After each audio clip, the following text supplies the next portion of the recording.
Buenos días, bienvenidos a una entrevista más en el taller de litigación oral civil. Mi nombre es Geraldine Chávez Salinas y en esta oportunidad contamos con la presencia del doctor Emanuel Chávez Urquizo, quien tendrá a bien contestar 3 preguntas que el taller ha formulado para él. De antemano, doctora, agradecemos su presencia y sin más daremos inicio a la entrevista. Para comenzar, como sabemos, en diciembre del 2018 se inició un plan piloto en la ciudad de Arequipa de un módulo corporativo de litigación oral en materia civil con 3 juzgados civiles de trámite, un juzgado civil de ejecución y una sala civil de apelaciones o segunda instancia. A la fecha, poco más de 2 años, ¿cómo observa usted desde su labor como abogado en materia civil la implementación de este proyecto piloto en la práctica? A ver, primero, muy buenos días, muchas gracias de verdad por la invitación. Los felicito además, bueno, en este caso a través de Geraldine, a todas las personas, alumnos que están detrás de este taller, y ese es el camino, ¿no? Para que ustedes sigan mejorando sus conocimientos. Los felicito. Muy bien, ahora sobre la pregunta. Todo es positivo, es que es así. ¿Por qué? Porque hay un problema grave en lo que se refiere a los procesos civiles y es la demora procesal, que se justifica, por supuesto, en la carga procesal. Pero esta carga procesal parece ser mucho más ligera cuando la oralidad interviene. Existen estadísticas, ustedes las conocerán mucho mejor, que el número de sentencias de estos juzgados que han iniciado la aplicación de la oralidad en el proceso civil son 3, 4, 5 veces más que los otros juzgados en los que se sigue practicando, digamos, la no oralidad o simplemente, bueno, la audiencia de pruebas de ley, ¿ya?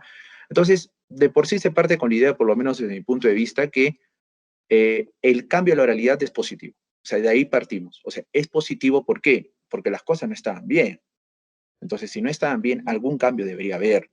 Y ha acontecido desde el año 2018. Entonces, desde mi punto de vista, el hecho de que el proceso sea expeditivo, ¿sí?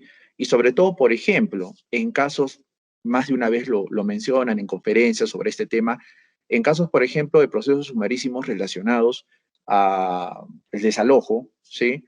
Esta oralidad ayuda, así, incluso el juzgado no esté aplicando tal cual la oralidad, porque igual en el proceso de desalojo se va a llevar a cabo una audiencia y ya está esta corriente, esa tendencia de decir, oye, si es un desalojo por falta de pago o arrendamiento, ¿no? ¿Qué podemos discutir? Lo único que se puede discutir es, Dios mío, yo te estoy demandando porque tú no me pagas, y la única forma, la única prueba que tú podrías como demandado presentar sería lo que has pagado, un depósito. Pero si no tienes ese depósito, ¿qué se puede discutir? Y ahí hago el último hincapié. Eso me parece muy importante lo que ha traído la realidad. Miren, inclusive en juzgados que todavía no la aplican, porque ya se siente esa corriente. ¿Por qué?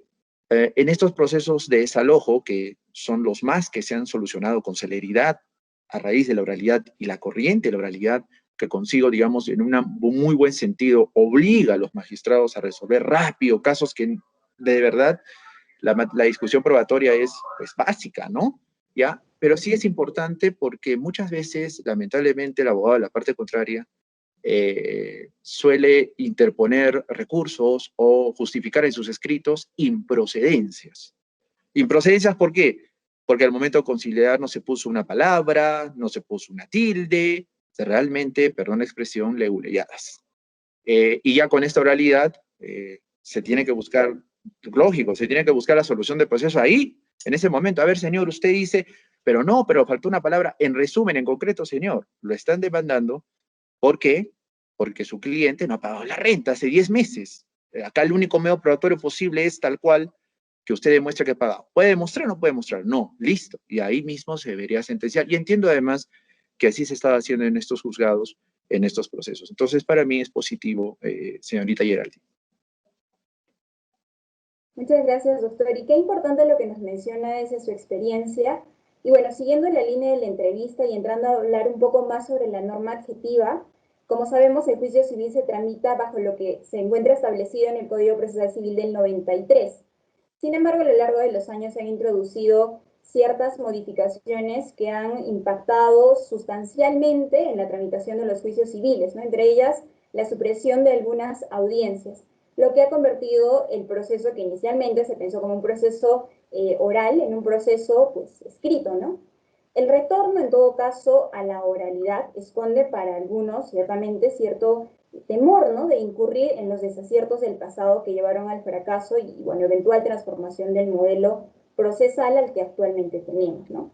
A su parecer, ¿qué acciones indispensables se deben tomar para no incurrir en los mismos errores que se cometieron con la aplicación del Código Procesal Civil del 93?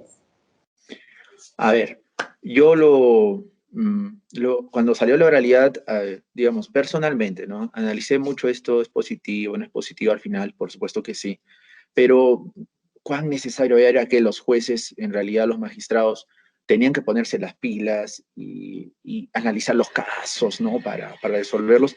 Y yo creo que una de las cosas positivas de la oralidad es que obliga no solamente a los abogados, sino al juez a empaparse totalmente del caso en ese momento de la audiencia. O sea, es un trabajo fuerte, lo es, pero vamos, eres el que va a interpretar la norma, ¿no? Eres el que va a decidir, el que va a ver de acuerdo a derecho qué es lo que corresponde. Entonces, la pregunta es, ¿podría hacer eso? ¿Los jueces podrían hacer eso o pudieron hacer eso de comprometerse con el caso, digamos así, en base al modelo que todavía está vigente, digamos, no es de oralidad, sino tal cual, ahora solamente es una audiencia, ya no hay audiencia de conciliación, antes había, ahora ya no, ahora todo se reduce a una audiencia, en fin. O sea, ¿los jueces podrían hacer lo mismo? En realidad sí, los jueces de verdad, sin oralidad por medio, podrían empaparse de los procesos, ¿sí?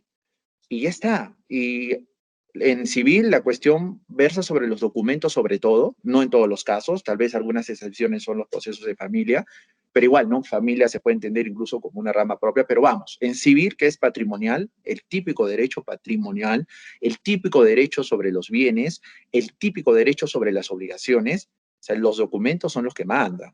Es así, una propiedad la voy a probar con mi título de propiedad.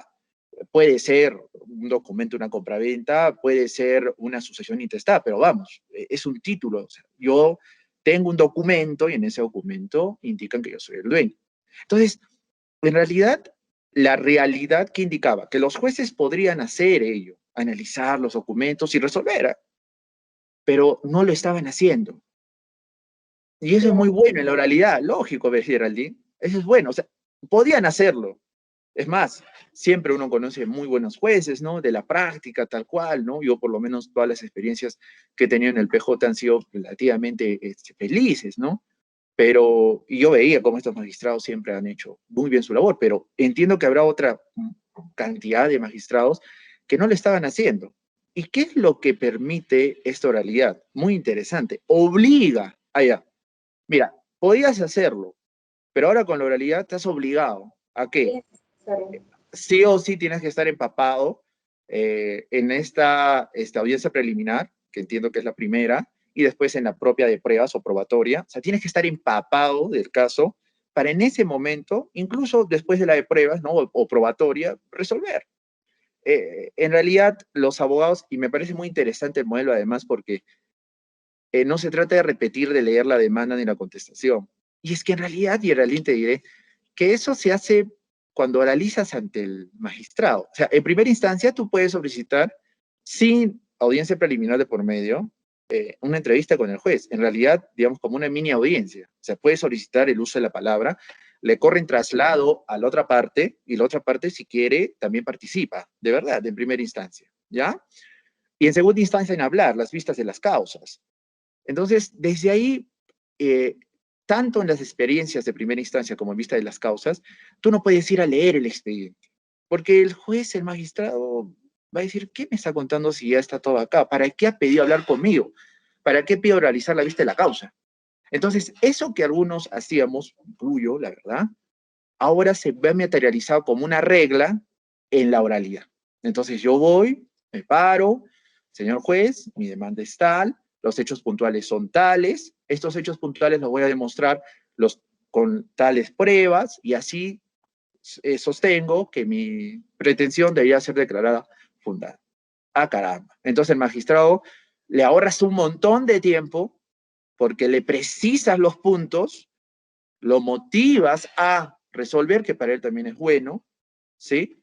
Pasas a la audiencia probatoria y bueno, se entiende que los documentos tendrían que validar lo que dices siendo demandante y bueno, si estás defendiendo al demandado, se entiende que también habrás presentado pues documentos buenos, ¿no? Y por eso me parece que para no caer en errores anteriores, Geraldine, lo importante es que los actores, magistrados y litigantes estén preparados. Listo. Y así todo va a ir bien. Muchas gracias, doctor, por su respuesta.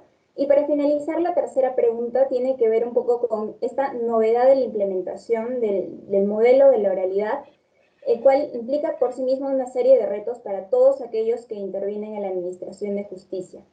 ¿Cuáles cree usted en ese sentido? Y hace un momento lo hablábamos en la segunda pregunta, que son los mayores retos que se tendrán que afrontar en la actividad jurisdiccional. Usted nos mencionaba un poco sobre los jueces y cómo ellos deberán estar empapados de la información del caso, prepararse mucho mejor y sobre todo, ¿cuál es este rol que tomarán, cuál es el rol que tomarán en este proceso de asumir los retos y de llevar a la mejora de la oralidad los abogados litigantes, ¿no? Mira, a ver, como retos, a ver, qué buena pregunta. A ver, como retos, si es que la palabra es que de verdad, y vas a entender cuando responda, en realidad eso debería estar como parte normal, cotidiana de uno, pero digamos, como reto, la responsabilidad. Ya está, digamos como reto. ¿Por qué digo que debería estar cotidianamente? Porque los litigantes tienen que ser responsables al llevar a analizar su caso. El magistrado tiene que ser responsable al empaparse con los papeles, utilizar los especialistas legales para que cumplan con las funciones, digamos, administrativas, tener todo el expediente ordenadito, que el juez no pierda tiempo en estar, oye, hay esta prueba, no, sino el especialista ya, doctor, mire usted, aquí está el anexo 1, A, B, C, D, tal cual, ¿no? Entonces, digamos, como reto, muy entre comillas, porque eso es parte inherente, ¿no? Del ejercicio, del buen ejercicio profesional, tanto en el sector público como en el privado, digamos, como reto la responsabilidad, como reto la preparación, ¿correcto? ¿Ya? Y hay un gran reto que es, digamos, por ponerlo así, ¿no? Una consecuencia que va a ser muy feliz, y creo que está pasando eso ahora con estos 3 juzgados, y bueno, según dices, entiendo que también, esto se está, digamos, repitiendo, ¿no? Pero, ¿cuál va a ser lo interesante de cumplir, digamos, un reto? Que las sentencias se dicten de acuerdo a derecho. ¿Por qué? Digamos, uno de los riesgos, por decirlo así, ¿no? Era, oye, caramba, con tanta oralidad, y si por ahí se le pasa algo al juez y resuelve, por ser expeditivo, resuelve contraviniendo normas jurídicas o realiza un errado razonamiento legal, oye, bueno, si la mayoría de sentencias no va a tener esa característica, estamos bien. Entonces, eso podría yo ubicarlo como un reto, ¿no? O sea, estamos bien. Si la mayoría de sentencias tienen esa característica, estamos mal. Entonces, si no es que el modelo esté mal, sino que magistrados y litigantes nos tenemos que preparar mucho más, ¿correcto? ¿Cómo podemos nosotros saber a ciencia cierta esto? Y además es un bonito reto, ahora sí, digamos, para personas como tú y Eldin y los estudiantes del taller. En el Poder Judicial hay un departamento de estadísticas, entiendo. Habría que ver cuántas apelaciones, o sea, es decir, cuántas sentencias han sido revocadas, anuladas, confirmadas. ¿Por qué?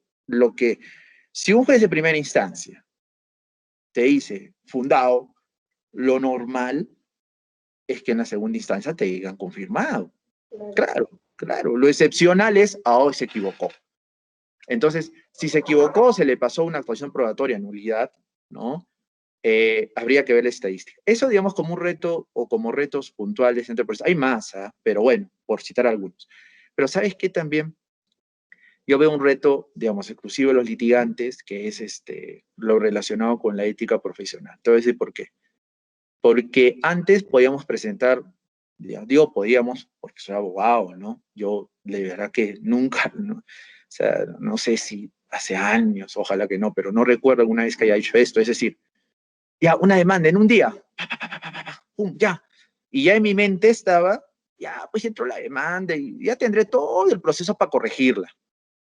Entonces ya con la oralidad no es así. ¿Por qué? Porque, por lógico, porque ya has presentado tu demanda y ahora pues la tienes que justificar frente al juez. Entonces, si has escrito una barbaridad, el juez te dice, no, wow, es una barbaridad lo que usted ha puesto. Y nadie tiene por qué molestarse, ¿ah?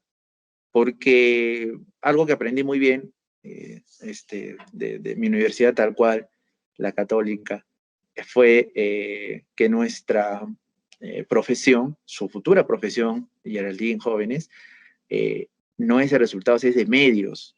Entonces nosotros tenemos que ser diligentes, no podemos nosotros asegurar el 100% un cliente, que podemos sí acercarnos mucho al resultado, por ejemplo, en el caso de desalojo por precario, ¿no? O sea, podemos acercarnos al resultado, pero la diligencia pasa por cumplir con las formalidades, etcétera, ¿me entiendes? Y conocer el caso, ¿no? Entonces, sí veo ahí una cuestión ética de nosotros, los litigantes, los abogados, de decir, esto se puede defender.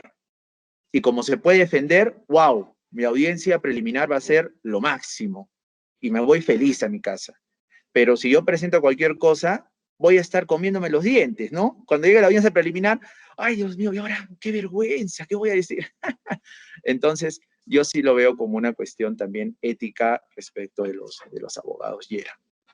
Totalmente de acuerdo con usted, doctor. Y con cierto es lo que nos menciona respecto a todos estos retos que tendremos que asumir de una u otra manera los jueces, ustedes los abogados y nosotros como estudiantes en un futuro, ¿no? Bueno, doctor, eso ha sido todo por hoy. Hemos concluido con las preguntas. Muchas gracias por su presencia. Nosotros somos parte del taller de litigación oral civil de la Universidad Católica de Santa María e invitamos a todos a seguirnos en nuestras redes sociales. Muchas gracias. Gracias, Geraldine.